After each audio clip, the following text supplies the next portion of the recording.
ప్రజలంతా పొదుపు చర్యలు పాటించాలంటూ సూచనలు చేస్తూ చంద్రబాబు, లోకేష్, పవన్ కళ్యాణ్ మాత్రం ప్రత్యేక విమానాల్లో తిరుగుతున్నారని అనంతపురం నగర మాజీ మేయర్ వసీం విమర్శలు చేశారు. జిల్లా పార్టీ కార్యాలయంలో ఆయన మీడియాతో మాట్లాడుతూ జగన్మోహన్ రెడ్డి రాష్ట్రంలో జరుగుతున్న అరాచకాలను, కూటమి ప్రభుత్వ వైఫల్యాలను ఆధారాలతో సహా ప్రస్తావిస్తే ఆయన్ని వ్యక్తిగతంగా టార్గెట్ చేశారని ఆగ్రహం వ్యక్తం చేశారు.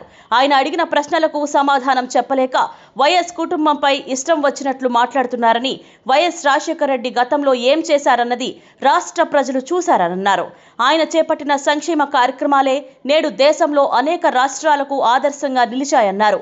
ఎవరైతే ప్రశ్నిస్తారో వారిని టార్గెట్ చేస్తూ అక్రమ అరెస్టులు చేస్తున్నారని ఆరోపించారు. తోపుదుర్తి ప్రకాష్ రెడ్డి సోదరుడు రాజశేఖర్ రెడ్డిని కూడా ఇలా అక్రమంగా అరెస్ట్ చేశారన్నారు. రాష్ట్రంలో ఎక్కడ చూసినా కక్ష సాధింపు చర్యలు, పోలీసుల ద్వారా టార్చర్ చేయడం పరిపాటిగా మారిందన్నారు. చివరకు ప్రొఫెసర్ నాగేశ్వరరావు లాంటి వారిని కూడా వదలకుండా వేధింపులకు గురి చేస్తున్నారని అన్నారు. 30,000 మంది మహిళలను అక్రమంగా తరలించారని ఆరోపించిన పవన్ కళ్యాణ్ ఆ తర్వాత దాన్ని నిరూపించలేదని, ఆ విషయంలో ఎందుకు క్షమాపణ చెప్పలేదని వసీం నిలదీశారు. ఇలాంటి అక్రమ అరెస్టులకు భయపడే ప్రసక్తే లేదని, వైసీపీ శ్రేణులు మరింత బలంగా పనిచేస్తారని ఆయన స్పష్టం చేశారు. కూటమి ప్రభుత్వం అధికారంలోకి వచ్చి దాదాపుగా 2 సంవత్సరాలు కాబోతోంది. ఈ 2 సంవత్సరాల్లో కూటమి ప్రభుత్వం కావచ్చు, కూటమి నాయకులు వారి వారి తప్పుల్ని వైఎస్ఆర్సీపీ నాయకులు, కార్యకర్తలు ఎవరైతే ఎత్తి చూపిస్తున్నారో వారిపైన ఏ విధంగా కక్ష సాధింపుతో కేసులు పెట్టడం కావచ్చు, అక్రమ అరెస్టులు కావచ్చు, కొంతమంది పోలీసులతో ఏ విధంగా టార్చర్ పెడుతున్న విషయం కూడా మన ముందు కూడా ఈ 2 సంవత్సరాలు గమనించిన విషయం కూడా మీ అందరికీ తెలియజేస్తున్నారు. ప్రజాస్వామ్యంలో ఎవరి హక్కు వాళ్ళకు ఉంటుంది, ఎవరి స్వేచ్ఛ వాళ్ళకు ఉంటుంది, మాట్లాడే స్వేచ్ఛ ఉంటుంది, రైట్ టు లీవ్ ఉంటుంది. ప్రతి ఒక్కటి కూడా కొంతమంది కూటమి ప్రభుత్వంలో అధికారులు కావచ్చు, పోలీస్ వ్యవస్థలో పోలీసులు కావచ్చు, ఏదైతే కూటమి నాయకులు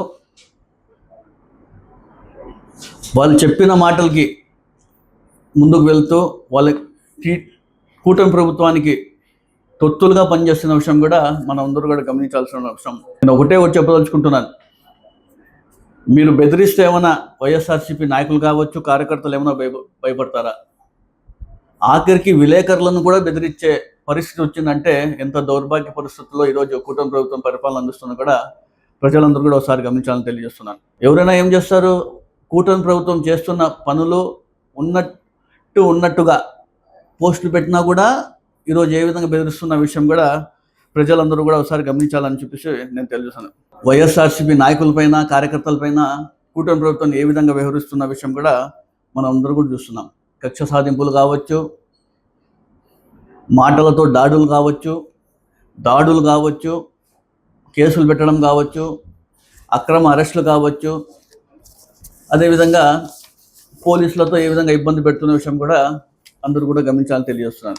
మాజీ వైస్ చైర్మన్ దశరథ రామరెడ్డి అని చెప్పేసి పెద్ద ఆయనకి ఏ విధంగా 2 కాళ్ళు ఫ్రాక్చర్ అయ్యే విధంగా, ఒక చేయికి గాయాలు, అంత తీవ్రంగా ఆయన పైన దాడి చేసిన విషయం కూడా మనం అందరూ కూడా గమనించాం. అనంతపురం నగరంలో తోపుదుర్తి ప్రకాష్ రెడ్డి వారి సోదరుడు రాజశేఖర రెడ్డి గారి పైన ఏ విధంగా అక్రమ కేసు అని చెప్పేసి ఎప్పుడో 1.5 year కింద ఒక సూసైడ్ కేసుని అని చెప్పేసి వీళ్ళ వల్లే అతను ఇబ్బంది పడి చేసుకున్నాడని చెప్పేసి ఆ కేసులో దీనికి తను ఇరికిచ్చి అక్రమ కేసు పెట్టడం కూడా ఏ విధంగా కూటమి ప్రభుత్వం చేస్తున్న వివరాలు కూడా మీరు అందరూ ఒకసారి గమనించాలని తెలియజేస్తున్నాను. రాజకీయ కక్షలు కావచ్చు, రాజకీయ హత్యలు కావచ్చు, మహిళల పైన అగత్యాలు కావచ్చు, బాలికల పైన అగత్యాలు కావచ్చు, అదేవిధంగా మహిళలకే రక్షణ లేకుండా పోయింది ఈరోజు రాష్ట్రంలో. గతంలో పవన్ కళ్యాణ్ గారు 30,000 మహిళలు ఆంధ్రప్రదేశ్లో కనపడడం లేదు, మిస్సింగ్ అయిందని చెప్పాను పవన్ కళ్యాణ్ గారు. ఈ మధ్యలో దానిపైన సమాధానమే చెప్పకపోవడం కూడా ఏ విధంగా ఆయన పరిపాలన అందిస్తున్నారు కూడా ప్రజలను కూడా ఒకసారి గమనించాలని తెలియజేస్తున్నారు. ఇవన్నీ చేస్తున్నప్పటికీ ఆఖరికి వైసీపీ వచ్చేసి గొడ్డల పార్టీ అని చెప్పేసి పెద్ద ఎత్తున మంత్రులు కావచ్చు, ఎమ్మెల్యేలు కావచ్చు, నారా లోకేష్ గారు కావచ్చు, అందరూ కూడా ప్రచారం చేయడం జరుగుతుంది. అయ్యా, మీకు అందరికీ ఒకటే చెప్పదలుచుకుంటున్నాను. డాక్టర్ వైఎస్ రాజశేఖర రెడ్డి కావచ్చు, రాజారెడ్డి గారు వారి గురించి, చనిపోయిన వ్యక్తుల గురించి ఈరోజు రాజకీయం చేస్తున్నారంటే మీ అంత దౌర్భాగ్య వ్యక్తులు ఎవరైనా ఉంటారని చెప్పేసి కూడా నేను ప్రశ్నిస్తున్నాను. అదేవిధంగా ప్రతి ఒక్క ఇంట్లో కూడా వైఎస్ రాజశేఖర రెడ్డి గారి ఫోటో ఉంటుంది. ఆరోగ్యశ్రీ కావచ్చు, విద్యా వైద్యం కావచ్చు, 108 కావచ్చు, 104 కావచ్చు, ఫీజు రియంబర్స్మెంట్ కావచ్చు, 4% ముస్లిం మైనార్టీ రిజర్వేషన్ కావచ్చు, అనేకటువంటివి రాజశేఖర రెడ్డి గారు ఏ విధంగా పరిపాలన అందించారు, ఏ విధంగా ప్రజల్లో ఉన్నారు, ప్రజల గుండెల్లో ఇప్పటికి కూడా ఆయన చనిపోయి దాదాపుగా 17-18 సంవత్సరాలు అవుతుంది. ఇప్పుడు కూడా ఆయన చిరస్థాయిగా ప్రజల్లో ఉన్నారంటే ఆయన చేసిన పరిపాలన అని కూడా దీని నిదర్శనం. ఎవరిది గొడ్డల పార్టీ చెప్పండి? శవ రాజకీయాలు చేస్తున్నది ఎవరు? అదేవిధంగా హత్య రాజకీయాలు చేస్తున్నది ఎవరు? అదేవిధంగా రెడ్ బుక్ రాజ్యాంగం అని చెప్పేసి రెడ్ బుక్ పాలన అమలు చేస్తుండేది ఎవరు? కక్ష సాధింపు కావచ్చు, అక్రమ అరెస్టులు కావచ్చు, అనేక వంటివి. ఈరోజు ఇవన్నీ ఇన్ని పెట్టుకొని మీరు గుడ్డల పార్టీ అని చెప్పడం కూడా ఎంతవరకు సమంజసం అని కూడా మీ అందరూ తెలుస్తున్నాను. ప్రొఫెసర్ నాగేశ్వరరావు గారికి ఆయన వాస్తవాలు మాట్లాడుతుంటే సరే ఏదో మాట్లాడినాడు, మరి ఆయన నేను సరే ఈ మాటను వెనక్కి తీసుకుంటున్నానని చెప్పి బహిరంగ కూడా చెప్పడం జరిగింది. అది చెప్పిన తర్వాత కూడా ఆయనకి మళ్ళీ అక్రమ కేసు పెట్టి అరెస్ట్ చేస్తున్నారంటే అసలు మీరేమో పెద్ద ఘనకారం చేసినట్లు ప్రజలు అనుకుంటున్నారు. రాబోయే రోజుల్లో ప్రజలు మీకు ఖచ్చితంగా బుద్ధి చెప్తారని కూడా మీ అందరూ తెలుస్తున్నారు. సరే, 3వసారి కూడా మోసపోయాం మేము చంద్రబాబు నాయుడు గారు అప్పట్లో.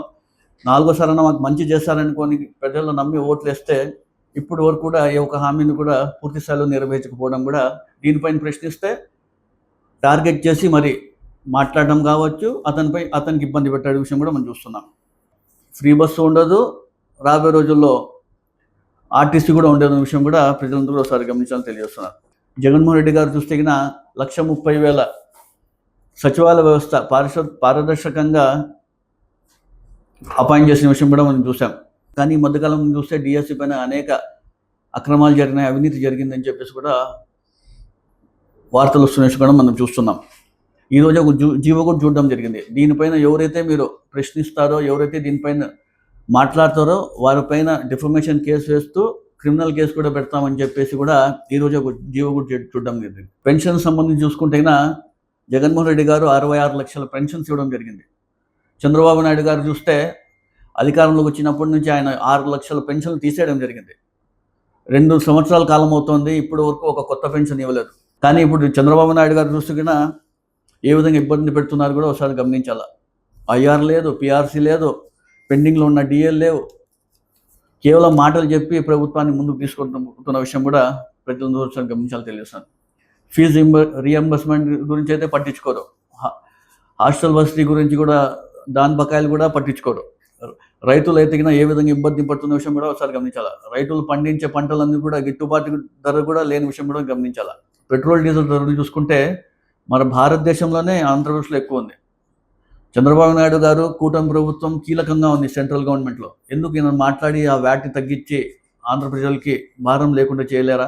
అధికారం వస్తేనే నేను పెట్రోల్ డీజిల్ ధరలు తగ్గిస్తాను, వ్యాట్లో నేను తగ్గిస్తానని చెప్పడం చంద్రబాబు ఇప్పుడు నోరెందుకు మోపడం లేదని కూడా మీ అందరూ తెలియజేస్తున్నారు. పెట్రోల్ డీజిల్ ధరలు తగ్గాలని చెప్తారు చంద్రబాబు నాయుడు గారు కావచ్చు, పవన్ కళ్యాణ్ గారు కావచ్చు, నారా లోకేష్ గారు కావచ్చు.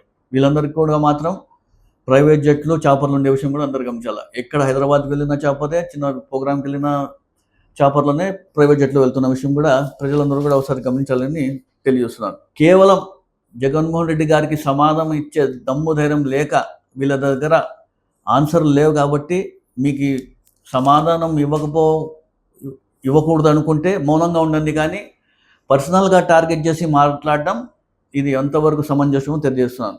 ఏమైనా మాట్లాడితే సమాధానం ఇవ్వండి తప్ప మీరు పర్సనల్గా టార్గెట్ చేసి వైఎస్ రాజశేఖర రెడ్డి గారి గురించి మాట్లాడతారు, వాళ్ళ కుటుంబం గురించి మాట్లాడతారు.